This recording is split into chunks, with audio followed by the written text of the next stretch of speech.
Father Fitzgerald, it is my pleasure to introduce to you and to the assembly here the spokesman for our graduates who will deliver the valedictory address, Benjamin T. Sketchler.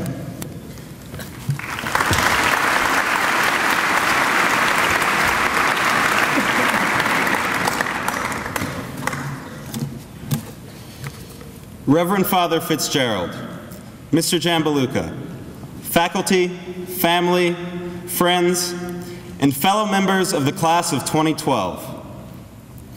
I am honored to bid you farewell on behalf of my class. But as I stand here, I cannot simply bid my adieu to these 4 or 5 years that have shaped us into the men we are. No, even though we are physically and mentally moving on, I challenge my class to maintain in our lives one vastly important ideal we have absorbed at Jesuit: the Blue Jay spirit. Jesuit was always more than just a place where we took tests and performed in our co-curricular activities so that we could gain knowledge, skills, and perhaps glory in return. Jesuit called us not to look inside to see how we could serve ourselves. Jesuit called us to look outside, to see how we could become better for our world. We worked tirelessly to entertain our friends and families with our talents. We sacrificed our time and possessions out of love of our community through the Thanksgiving drive and other community service. We put in 4 or 5 years of hard work to develop skills that will allow us to improve the world for the rest of our lives. Through all of this, we have built loving friendships with those around us and developed a true, living passion to serve. So when I ask you to foster Blue Jay spirit, I do not ask you only to hold self-indulgently onto that great feeling we were told to catch when a big football game came around. On the contrary, in asking this, I ask you to remember that, as my favorite trumpeter Louis Armstrong said, what we play is life. Class, starting tonight, we embark on very different paths. We move to different places. We learn new trades. We meet new people.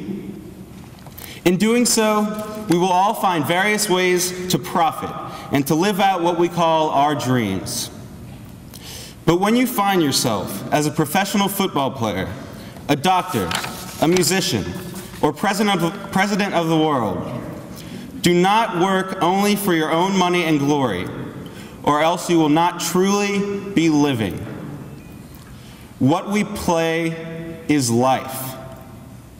Every step you take on this path, you sacrifice yourself for your fans, your patients, your audience, or your citizens. You sacrifice to support your family.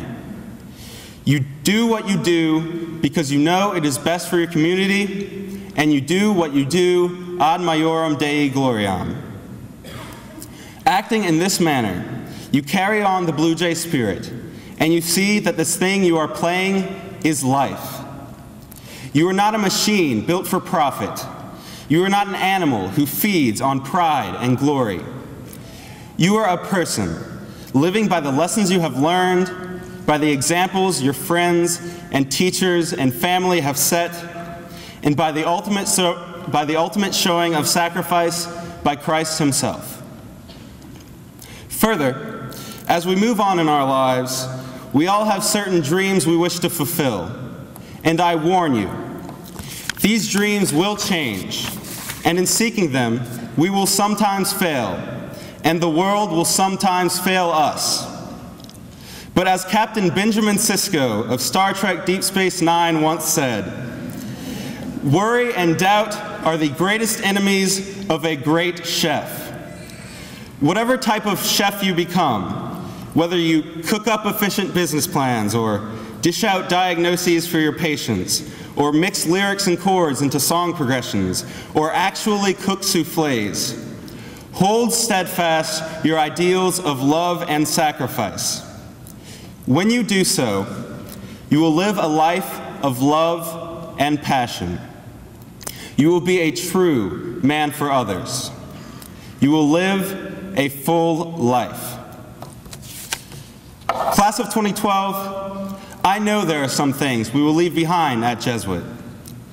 Many of us leave behind state championship trophies. We leave memories for other students. We leave the figurative and literal sweat and blood we have shed. And I am surely leaving behind the strict hair regulations. When you leave this building, though, I beg, be a great chef.